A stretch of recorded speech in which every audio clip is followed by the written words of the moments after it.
Welcome to this webinar. It's on Ortsketniste, I'm sure I mispronounced that, and how our sense of urban citizenship has changed. I'm so happy to be introducing this webinar, and for those who have been following some of our other webinars, you will notice that I am not Mary Rowe, our fearless leader. It's actually her birthday today, so we gave her the day off. This webinar is part of a series of conversations that we're having called City Talk that the Canadian Urban Institute has initiated, and today we're holding our first partner session. I'm Lisa Kavicki, I'm a program director at the Canadian Urban Institute. Since about mid-March, we've been focused on creating platforms to allow people to learn from one another. We like to say that we're in the connective tissue business. We've created 3 platforms. We call them City Watch, City Share, and City Talk, all of which are focused on sharing across the country good stuff that the local government is doing, this community responses and the smart ways that people are improvising and trying to respond in imaginative ways. If you want to be part of our, somebody says that they're lost sound. Well, I'll just continue. Hopefully other people have it. To populate any of these platforms, please email us at covidresponse@canurb.org. This is an unusual time, and we are clearly not all together in the same place. I want to acknowledge the Indigenous community. I'm speaking from Vancouver. Alex is in I'm speaking from Toronto, and Alex is in Vancouver, and others are joining us from different places who have different relationships. Here in Toronto, we are in the traditional territory of many nations, the Anishinaabe, the Chippewa, the Haudenosaunee, and the Wendat people. And now Toronto is home to many diverse First Nations, Inuit, and Métis people across Turtle Island. We recognize that Toronto is covered by Treaty 13, signed with the Mississaugas of the Credit, and the Williams Treaty, signed with multiple Anishinaabe nations. We're mindful of the history of broken treaties and the urgent need to work continuously towards reconciliation. We're grateful to have the opportunity to live and work in the community and on this territory. We want to point out that there are thousands who are completely engaged in emergency response work, and that this conversation is no replacement for that. We are trying as much as possible to not tax the time of people who are engaged in frontline work, and instead create complementary processes and look for ways to engage in collective ways. We're also trying to focus on very practical things. We like to say that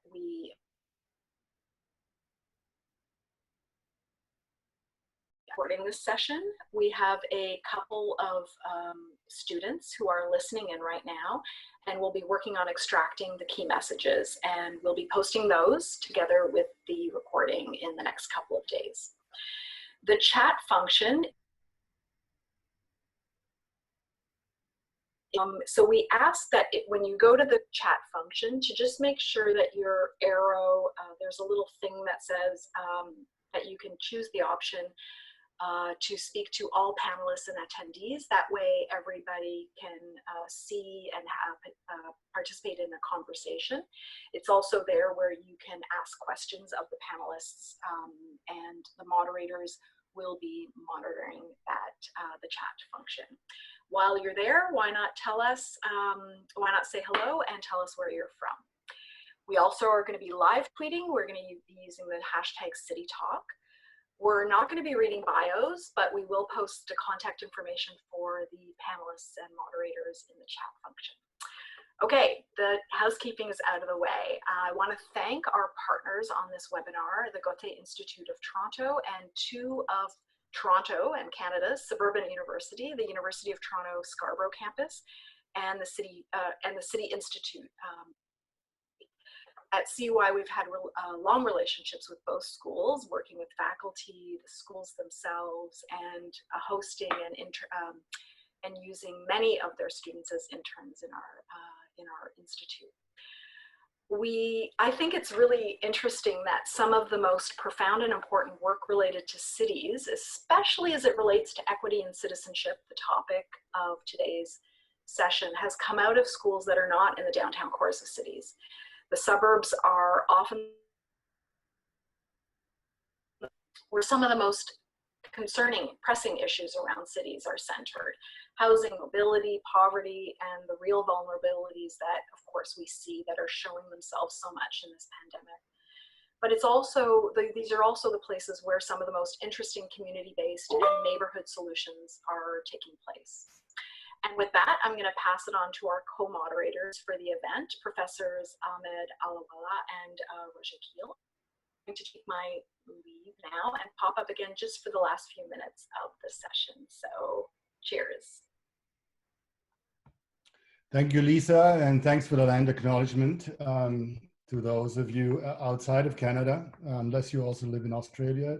Now you've heard something that is very important to this particular territory.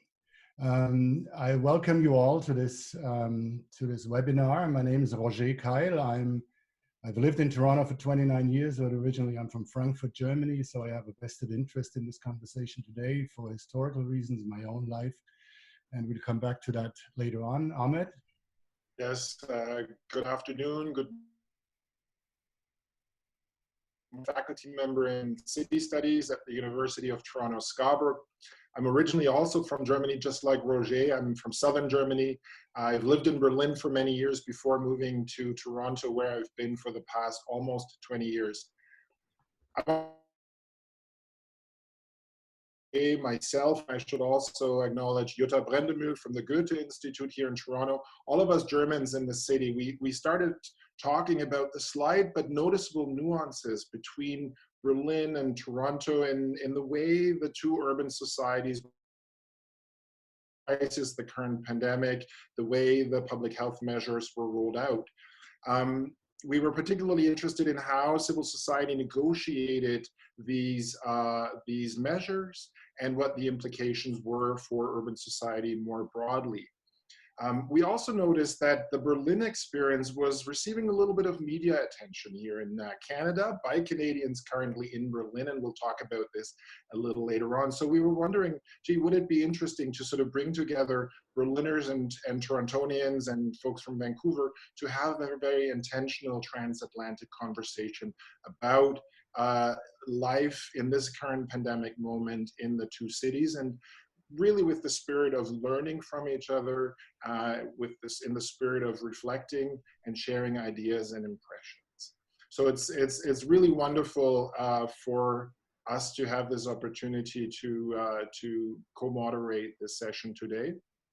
We're particularly interested really in sort of wrestling with the idea of what does physical distancing, the restriction of freedom of movement, mean for urban life, but also what are some of the persistent inequalities that the current pandemic has amplified and brought to light, and what that might mean for urban society, and again, for questions of urban democracy.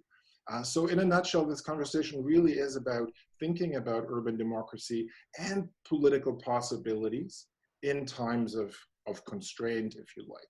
So let me introduce the four panelists, the wonderful people that are joining us here today. So starting on the West Coast, joining us from Vancouver, Alex Flynn. Alex is a legal scholar focusing on municipal and city governance. She's an assistant professor at the Peter A. Allard School of Law at the University of British Columbia. In Toronto, we have Jay Pitter, author, placemaker, and distinguished visitor in planning at the University of Toronto. On the other side of the Atlantic, pointing east, we have Markus Kip and Michael Götting. Markus is a sociologist at the Georg-Simmel Centre for Metropolitan Studies at Humboldt University in Berlin.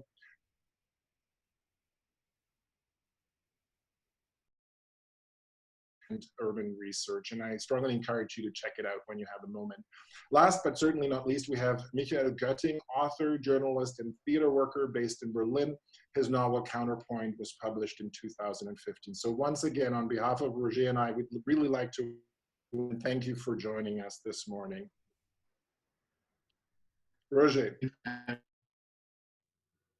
So apart from this talk about urban democracy and changes to social life in cities, we've also ventured to throw in that rather controversial term citizenship into the mix, it is not so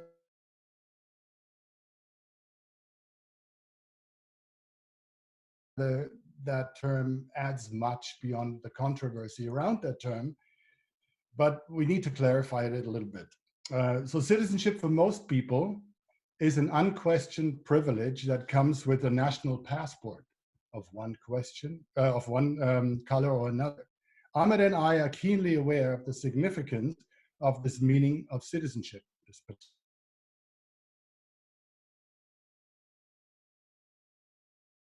citizenship requirements in recent years. This would not have been possible even when both of us came here to Canada. We would have been forced to give up our German passport in order to become Canadians or remain German landed immigrants. But we are talking today about urban citizenship. And when we talk about something that is defined by a range of things one is expected to have or to do in our daily urban lives, it has a more emphatic ring to it, even though we know it means different things to different urban residents. In a comparative perspective, it also implies it's cultural, but may have more to do with a state, and yes, again, with the meaning of democracy. And those practices are often urban everyday experiences where citizenship is lived, tested, and negotiated. Berliners wouldn't think twice about seeing someone walking down the street with an open bottle of beer in their hands. In Toronto, that practice would lead to stares and possibly to police intervention. By contrast, German visitors to Canada are extremely curious about the obvious smell of weed everywhere and people lighting up in public while nobody seems to care, not even the cops. Lighting up a spliff in a public park in Berlin may be tolerated, but it certainly is not legal. In more serious terms, Berlin and Toronto are largely cities of tenants. In Berlin, more than 80% rent their apartments. In Toronto, mostly centers around rental apartments. Housing politics in Toronto almost entirely focuses on home ownership. It is easy to see that this creates quite different relationships to urban citizenship and the rights and duties that come with it. Is the park an as of right public extension of one's rental apartment? Or is the backyard the solution to being outdoors? Now, current debates about urban democracy and citizenship under conditions of lockdown have revealed dramatic inequalities in social and economic citizenship all over the world, but also in Berlin and in Toronto. A person who enjoys full citizenship rights, let's say a middle-class white male, enters public space as if he owned it. For him, urban citizenship defines a realm of opportunity. Take away some of those attributes, and urban citizenship will be a more narrowly defined, less accessible, less natural place to inhabit. The bottom line seems to be that if people feel anxious about having their urban citizenship curtailed in the current crisis, the degree of anxiety relates to the normal constraints and opportunities they expect and they experience when living in the city. Existing privileges grow in quarantine. Existing deprivations from urban citizenship seem to get worse. So, to change the tone from that a little bit, we are now asking our participants about a few snapshots, and I hand over to Ahmed. Yes, thank you, Roger. So to kick us off this afternoon, and just to get the audience grounded in the different places that you're in, we'd like each of the four panelists to give us a very, very short snapshot. What is one thing, a short story, an anecdote, or just an impression of how public life in your city has changed, most notably during the lockdown? Alex, shall we start with you? Sure. I'm really honored to be here and to be speaking from the unceded territories of the Musqueam, Tsleil-Waututh, and Squamish nations. So I moved here in August to take a new job, and that was in part to be closer to my mom. So it's a good time to be here because I can spend these days slowly with her. And every day we take a socially distant walk, and it's enabled us to see the cherry blossoms bloom and the changing signs in chalk or on windows, to wave to neighbors that we haven't had a chance to meet yet. And on one hand, it's really nice. It embodies Orcaniste, a little bit like Sesame Street. But with every stroll, I'm so conscious of the bubble that I live in and of the many communities that are here in Vancouver. This is a city with First Nations governments and great socioeconomic divisions, who can't stop work to hunker down, who can't see the cherry blossoms unfold. So that's the most pressing thing that I've seen in this pandemic, that we embody what Dr. Martin Luther King Jr. said about every city being multiple cities, cities of rich and city of poor. As we become more narrow in our neighborhood realities, I think we lose sight of the many different cities that exist within our urban spaces. Thank you, Alex. Jay, do you want to follow up on that? Sure. I think, like Alex, I've had an experience that is extraordinarily hyper local to my neighborhood as well. I live in downtown Toronto in a neighborhood called Kensington Market. We're very proud residents here. We live in a cross-class and cross-cultural neighborhood, and we're extremely proud of that. And we're very sort of unified neighborhood, but I would have to say that when this started, so I live in a loft here with a gated courtyard. And so when the pandemic started, the first thing that I noted was that I was on the safe side of the gate. And as someone who grew up as a poor racialized kid in public housing, I didn't simply just note the divide, I felt really spread across the divide and extraordinarily conflicted. And so I think that this new normal, when it started, I was presented with a certain kind of class guilt that I didn't anticipate. Thank you. Michael in Berlin, do you want to share your impressions with us, your quick snapshot of Berlin in times of lockdown? Yeah, when the pandemic started here and the restrictions set in, I think the first time that I really realized that there were drastic changes going on, it was when I came back from Helsinki in Finland and landed at the airport in Tegel, which is usually a very calm place and very laid back compared to other airports in bigger urban spaces. And I wanted to take a taxi, and what followed was taxi drivers fighting over customers because they were standing in lines and there were only few customers. And I think the taxi drivers were one of the first to really be hit hard economically, especially. And so I drove into town and talked to the taxi driver, and he said it's all crazy since this lockdown. Mm-hmm.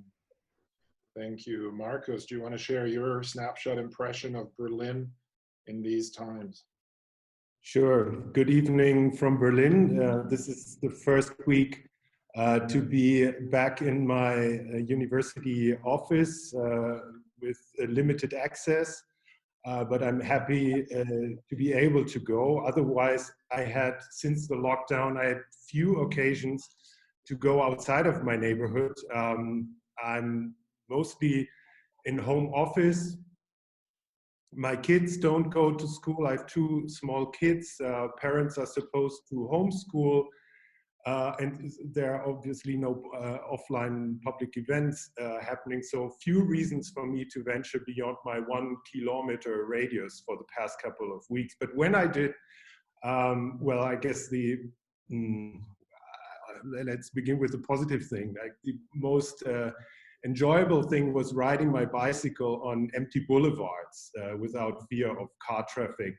Streets are very quiet, and especially during the first couple of weeks, and sometimes the only sound I would hear was the wind and I guess the grinding of my pedals. Thank you all for this initial round of urban impressions, let's call it that. Michael, as a writer, how have you observed and taken in your city during the outbreak? Is there a role for the flaneur in the city that is so locked down? You have experience with Toronto, you've been here. Can you speculate whether your Berlin experience in these times is different from what you might have experienced in Toronto? Yeah, I think there's really a revival of the flaneur here in Berlin. And I think that's also because walking outside or taking walks was one of the few things that we were allowed to do outside in the past weeks. So there's a local newspaper has started a series. They called it the Flaneur series. And they asked their staff writers to write about their flaneur experience in the past weeks. And I know of many people who called friends to ask them to take a walk with them because they could not invite them to their homes. So I think for the flaneur, it's really, yeah, it's a great time. You can do your walks, and you know, there are a couple of things that are really different right now. And what I was observing was, is, for example, the fences. I would say, okay, usually these are symbols of divide, and people close their property, but now it seems they have become a symbol of solidarity, where people they place little gifts or food for people who cannot go to the places where they usually provide them with food. So you know, it's little things. And speaking of Berlin and Toronto in comparison, I can only speculate, but I think the parks here in Berlin, that might be a huge difference between Berlin and Toronto, because the parks, now that the cafes are closed and we had, you know, pretty nice spring weather in the past weeks on some weekends, and people spend a lot of time in the parks. They have become the major places of gathering and social contact. And I can imagine that this might be different in Toronto, where people are more used to meeting people at their homes or in the backyards, and where it's also the distances to reach places are, I think they are larger in Toronto. Toronto is a bigger city, like more than 6 million, and Berlin has more than 4 million. But the distances in general, I think they might be larger. So I think the main difference to me is maybe the transportation of how to cover these distances. Are you going by car, or can you walk? Can you still walk to the places where you have to go, or can you take your can you go by bike? So that's what I see as one major aspect for me, where I would think that's maybe a difference between Toronto and Berlin. Mm-hmm. Yeah, I was just struck by what you said about people hanging bags of food on their fences. And that is an image that I've seen emerge from Germany that's really sort of an example of the interesting forms of sort of community solidarity that are emerging in this current context. So maybe we can come back to that as well. But you're absolutely right. The park has been a sort of contested space in the current moment. Here in Berlin, our biggest park, here in Toronto, our biggest park, Hyde Park, has been closed at a time when the cherry blossoms were blooming, and it was quite contested, that decision to close of the park. Roger. Yeah, thanks. Jay, you are known, amongst other things, for your hands-on, immersed, and public space-based practice, apart from being a published author. How has that practice changed? What have you done to deal with the fact that you cannot be as immersed as you normally are? Mm-hmm. Yes, you know, Roger, I spend probably 90% of my time in public spaces. So my practice has indeed changed significantly. Because a part of that practice, however, is working with municipalities on policy as well as professional development. And you've also mentioned that I'm an author. So basically I've really delved into that part of my practice. So while I'm not out sort of guiding the shape and the social policy around public spaces, I'm currently shaping professional development processes and conversations that pertain to public spaces broadly, but especially pertaining to the moment that we're in right now, and specifically looking at some of the inequities mentioned previously that are now laid bare by this pandemic. And so I'm doing a lot of writing and professional development at this time. And I think that the writing and the way that we shape the conversation in this moment is really critically important, and I'll come back to that later. Indeed, we shall come back to your writing in a minute, Ahmed. Yes, thank you. Markus, as someone who operates a podcast with participants and listeners across the world, it's called, as I said, Urban Political, could you share any insights on how, in your view, our increased life on the web, including what we're currently doing, holding this webinar, compensates for the restrictions or even extends urban public life? What's your take on urban public life, the urban public sphere, as we were forced to kind of withdraw into our homes if we were so privileged? So can you reflect on that a little bit? Well, I again begin with a positive thing, as I was amazed to see neighborhood solidarity groups sprouting up across the world through internet forums for mutual support and helping at-risk groups with shopping or doing other errands. So I'm in my neighborhood in this group with 70 or so people whom I didn't know previously, but they actually live very close to me in my block. And it's been a great experience to know that I could count on strangers to help me out if necessary. And also on a positive note, in relation to our podcast, I mean, it keeps fascinating me to be part of a transnational public, connect with people in India, South Africa, Canada simultaneously, and then sharing these insights with an international audience without leaving the apartment. So that continues to be possible, and it finds greater resonance even. On a more critical note, on the ability of the internet to compensate for the restrictions in public life, one of our podcast guests, Talia Blokland, a professor and researcher on urban communities, highlighted in our conversation how what is peculiar to public life are its casual byproducts. So she found out in her research that in daily interactions in physical settings, most people casually find out about the needs of others by seeing them up close, by seeing someone's swollen eye, by chatting, finding out about shared concerns with landlords or other things. So these casual byproducts of daily interactions are what makes people bind together and address their social needs. And those purposefully driven internet conferences, which are great, but they are, because of their purposefulness, unlikely to bring about these byproducts.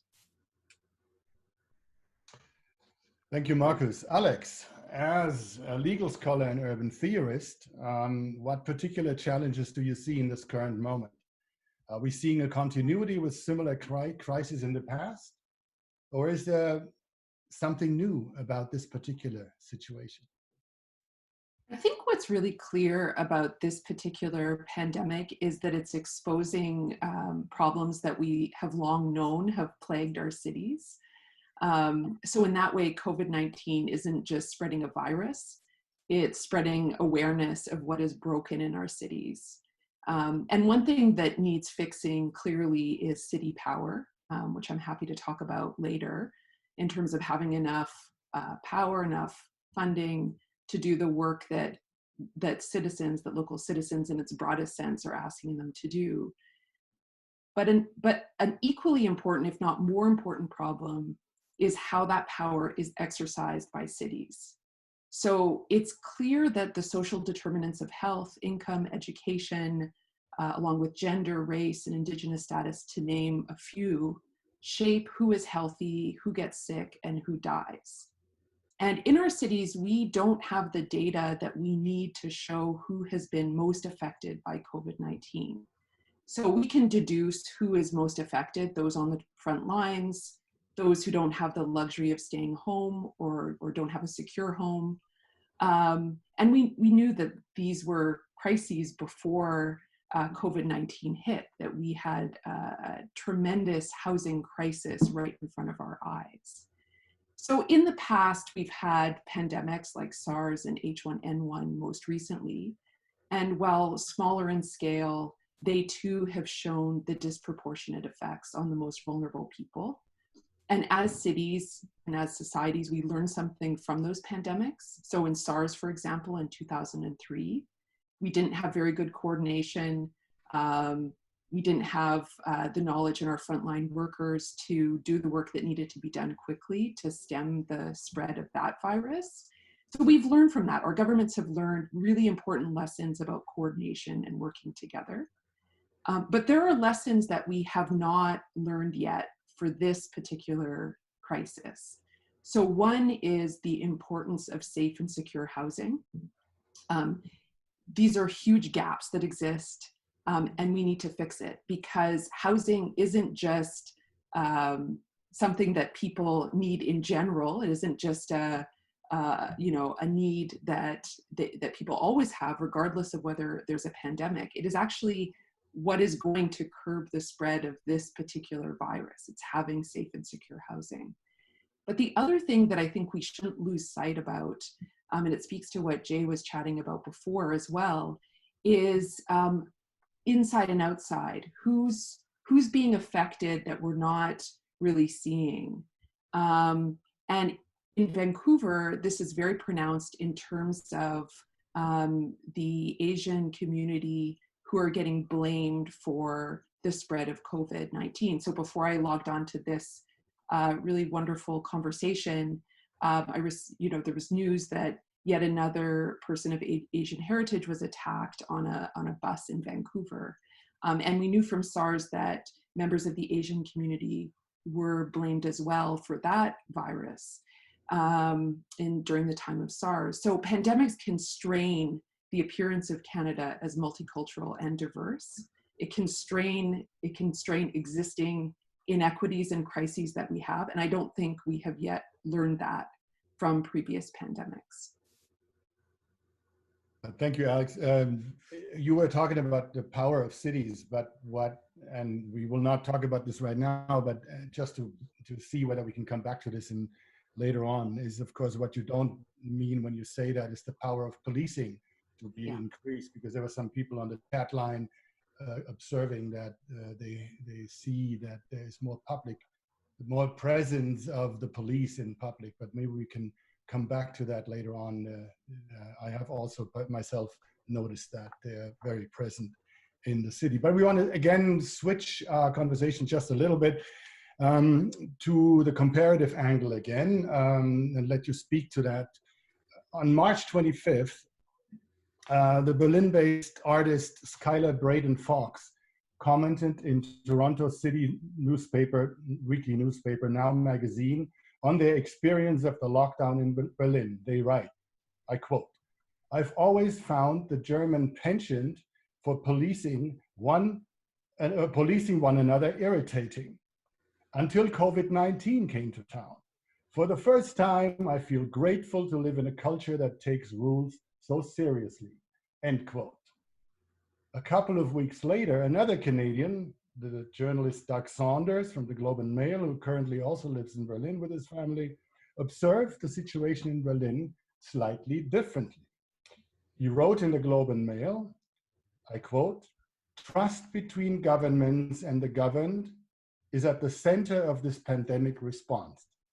The effort to control the spread of this pandemic is not a fixed set of preordained procedures, but rather a constant experimental push-pull between social norms and legal restrictions, trust and compulsion, freedom and constraint," end quote. Markus and Michael, you live in Berlin, and based on your Ortskenntnis, on your experience for Ort, how would you assess government action and civil society response in Berlin in light of these comments of your temporary co-Berliners who are from Canada over the past couple of months? What have you seen with regards to that? Perhaps we start with Michael. I think, speaking of trust between government and civil society, I think civil society has gained trust, a lot of trust in the government in the past two months because of the way that the government handled the situation. That's generally speaking. I noticed that whenever the state is taking more control in Germany, it awakens memories of National Socialism in Germany, and that history is, sometimes in the debates, it's very present. Just one example is that this debate that we had about the word Ausgangssperre, which I think it also came up in National Socialism. Maybe it was even created at that time. And so here politicians have been thinking about the wording a lot. So how are we going to call this? I think in Bavaria they called it Ausgangssperre because this is actually what they did. But here in Berlin, so they were thinking about, okay, how can we put this? And then they said, let's call it restrictions to leaving home. So of course there was also, speaking of control, and then the government in control, but then in the neighborhoods, who is in control? And then the word Blockwart came up. And Blockwart is also a reminiscent of National Socialism. So, and then debating about these words. It's to be expected that these things and these debates, they come up when the state takes more control in Germany. But I found it very interesting. But generally, I think the trust between government and civil society has grown in the past 2 months. Thanks for this observation, Markus. What would you like to add? Yeah, I agree with Michael. I was surprised, especially in the beginning, how collaborative the efforts were between public authorities and civil society actors. I think, in spite of the concerns that also Michael mentioned, there was, in contrast to countries like France and Germany, there was never a governmental rhetoric used that invoked a state of war. I think the kind of communication was different. And at least from my perspective, I can say that the public debate was open and critical.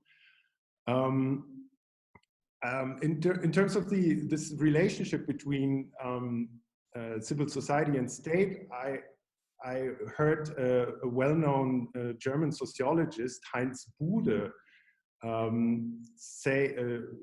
give a diagnosis in which he said, well, one aspect of it is that the neoliberal emphasis on the individual freedom has been shifting towards a greater sensitivity of individual vulnerability. vulnerability. I mean, that's what he's kind of predicting coming out of this experience. And the other aspect is that, yes, the strength of the state, particularly in terms of its institutional capacities, are publicly received in a more positive light than before the pandemic, basically as an essential condition for providing a coherent response to the threat.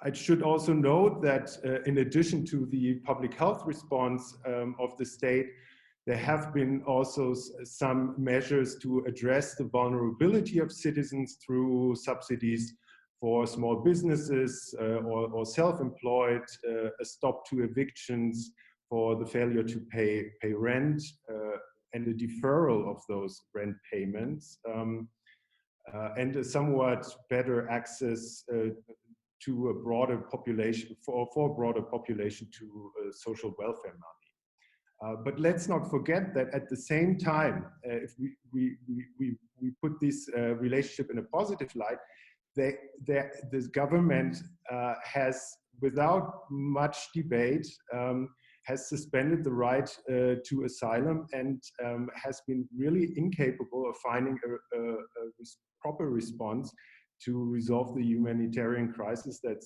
has been unfolding in the refugee camps at the borders of the European Union. So it's again a very ambiguous development. Thank you. That's a very serious matter. It's just been in the news today about the ships not being allowed to board in the European harbors that are now stranded in the, not stranded, but in the middle of the Mediterranean, filled with refugees. So that's a serious issue all across Europe. Let's circle back to Canada in this comparative view.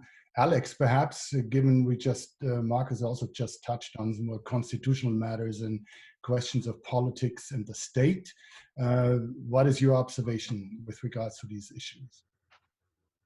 So likewise, in Vancouver and in BC more broadly, the approach has been much less about fines and sanctions and more about education and compliance. And that's partly based on design, what powers have been given to police in terms of giving sanctions.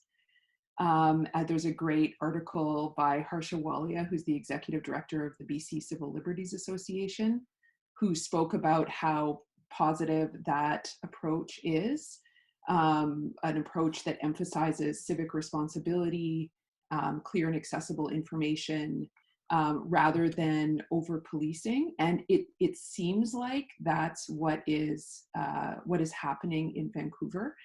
Just as an anecdote, if you go down to the beaches in Vancouver, which have not been closed to people, and in fact, there's been an extension of space for people to use for recreation. Stanley Park, for example, has been closed to drivers so that pedestrians and cyclists can use it in a more fulsome way. There's parks officials, walking by with pool noodles to show what 6 feet look like in order to remind citizens of what social distancing rules are. And as Markus mentioned, the city of Vancouver, even though it's not constitutionally empowered to have this role, it's been at the forefront of fighting for eviction moratoriums, in securing safe supply for folks who are in the downtown east side, ensuring that people in the downtown east side have safe and secure places to live. But I just want to, not to be a conspiracy theorist, but I want to just remind everyone that we don't have all of the information. So that's the information that is released in the news and that we hear about. But the odd time there'll be an article mentioning that overdose deaths are far higher than they've been in over a year in the downtown east side, or on newspapers like the Tyee, not the mainstream press, discussions of what closures of tent cities is actually, how it's actually playing out. so I think we need to be really mindful of not necessarily knowing the full picture of what policing and enforcement is looking like in Vancouver, even though it sounds like it's going in the right direction. And so it sounds good, and it certainly doesn't feel like our streets are filled with police, you know, bordering off parks for people to walk in. But I still think we need to know much more about what's actually happening. Thank you so much for this perspective. For our non-Canadian listeners, it's really important to understand how different our large cities are in this very, very large country. Vancouver, Toronto, Montreal, Halifax, these are all very distinct places. And it's good to hear those different perspectives. And another one certainly is the one from Toronto. So Jay. It's very challenging to have a conversation where we're talking about ideas of trust and freedom, coupled with the idea of state control, and have the word positive used so much. So I think that giving this context is very important. Bodies were disproportionately policed by the state long before this pandemic. And so talking about, you know, the wind in our faces as we're riding our bikes or being flaneurs in public space is really sort of not quite nuanced enough in terms of understanding the socio-spatial character of the public realm, and also the histories in terms of public realm policy and laws, like anti-vagrancy laws, like public and police profiling, like loitering laws that dictate our experiences within the public realm. So Lefebvre said that public spaces and cities are where differences come to know one another. And sometimes that can be an incredible opportunity, but history has shown us that those differences often collide in deadly and inequitable ways within the public realm. And so it's very important for us to just remember that as we're talking about the public realm as sites of joy and safety and freedom for many people, historically speaking, the public realm has been highly contested, dangerous sites for Black people, for Indigenous peoples, for women, for gender diverse folks, for trans folks, for people with disabilities. And so if we don't frame up this conversation properly, we're going to really run this risk of having a very myopic urbanist conversation about how delighted we are that we can ride our bikes currently without encountering a lot of traffic. So I just would like to disrupt the positivity in this conversation. If we're going to talk about public spaces as sites of great positivity and freedom, we also need to not become historical revisionists. We need to acknowledge the histories of those spaces and also the histories of bodies navigating those spaces, bodies that are now either seen as being vectors of the disease or as a threat. Thank you, Jay. What you just said reminds me of the important notion that Catherine McKittrick, a geographer here in Canada, said that Black matters are spatial matters, and we need to really center our conversations around this. So thank you. We have just about 12 minutes left, so I'm going to fast forward just a little bit. I'm glad that we've spoken about question of policing, local enforcement, and the issue that the important intervention that Jay has just made. The two Berliners on the panel, how does this conversation that we've just been having over the last 5-6 minutes, how does this resonate with you from a sort of Berlin or European perspective in terms of social inequalities, race, and space? Are these matters central to the conversations in Berlin or Europe more generally? Markus?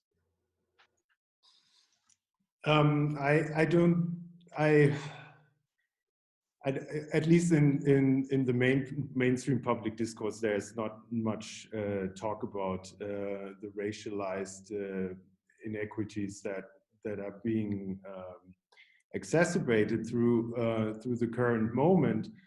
But there is a talk about inequalities that are being further polarized as a result of this, especially in regards to housing and its relationship to public space.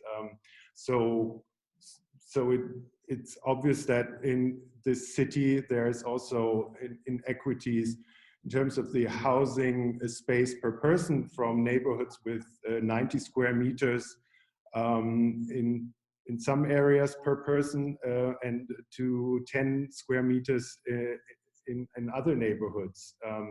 So that is obviously also related to that speaks a strong language of socioeconomic disparities here, and that also has a big effect in terms of how you can socialize and how you can mingle. If you don't have the space at home, there's no other ways for you than to go into the public and meet friends then, and then of course be also more likely to be subject to finement, to be ticketed for violating these corona laws. So there is I see people raising the issue, or again also Talia Blockland, whom I mentioned earlier.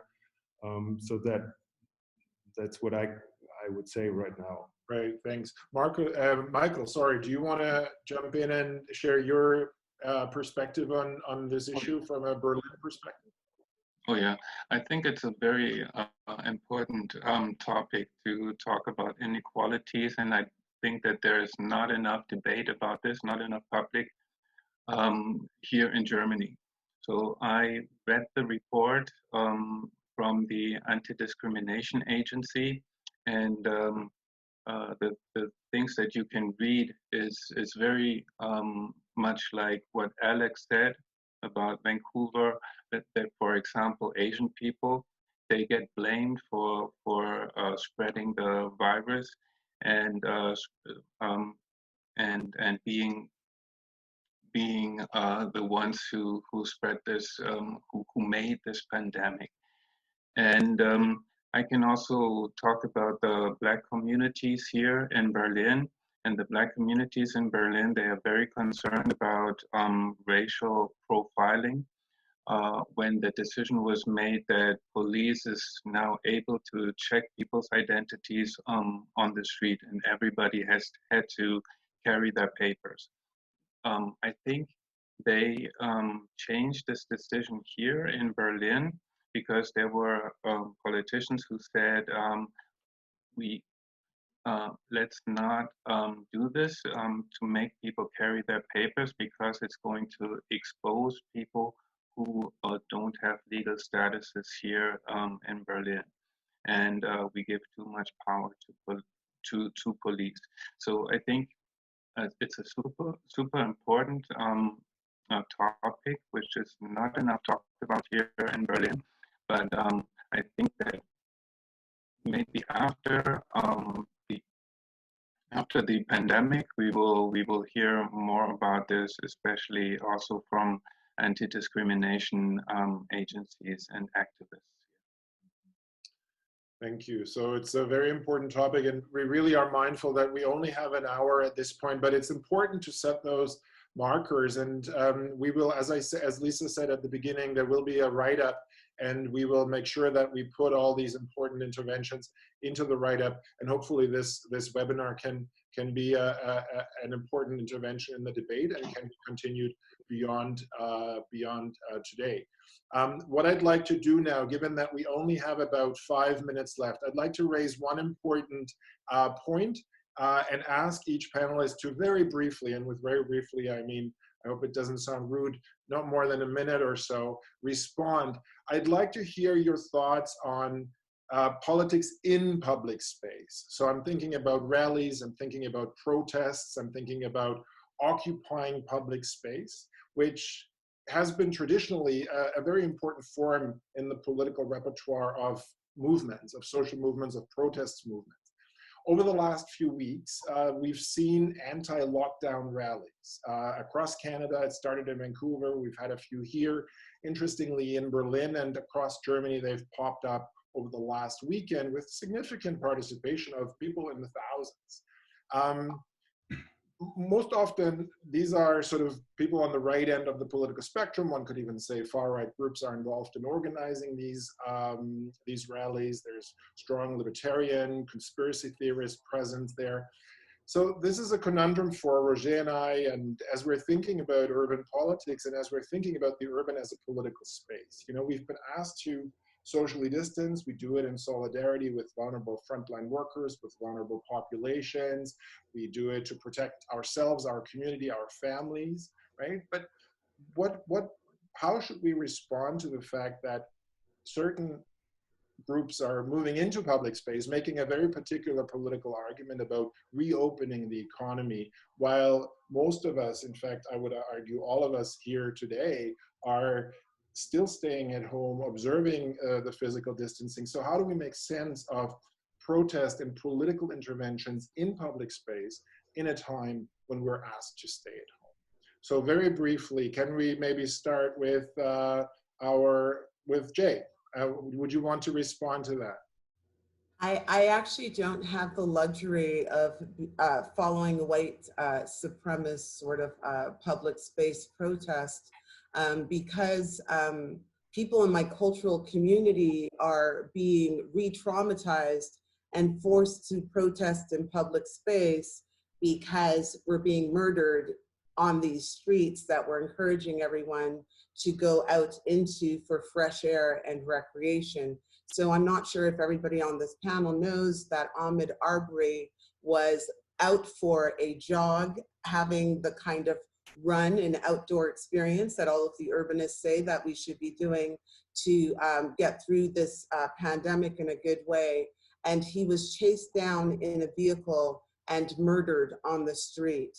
And so what that meant was that my cultural community, which has a history of having to protest on city streets right across North America, was back out in the middle of a pandemic, protesting while social distancing, and Black folks in other cities were went on solidarity runs to bring attention to this issue. So the truth is that white supremacists are not actually my biggest problem.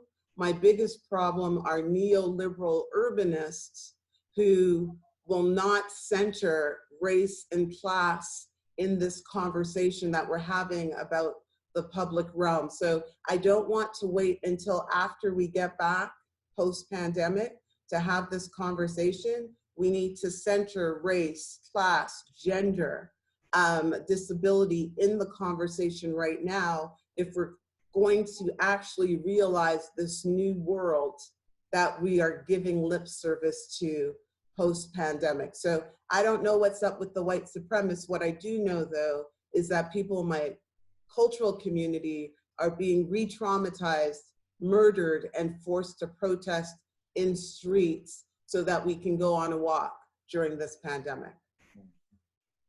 Thank you, Jay.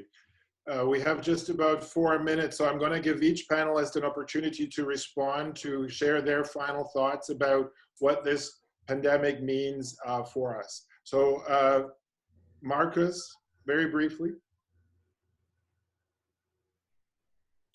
What does this mean? Well, I think I would say it is a reminder, as I said earlier, about the vulnerability that can be also thought of as, I mean, shared, although in a differentiated way. But it's an opportunity also for a collective moment to think about this vulnerability and think about how interdependent also the urban networks is, that that go beyond national borders or passports. So post-pandemic city, I think, is basically a sanctuary city that really needs to pay most attention or make this issue of vulnerability and its this search for the most vulnerable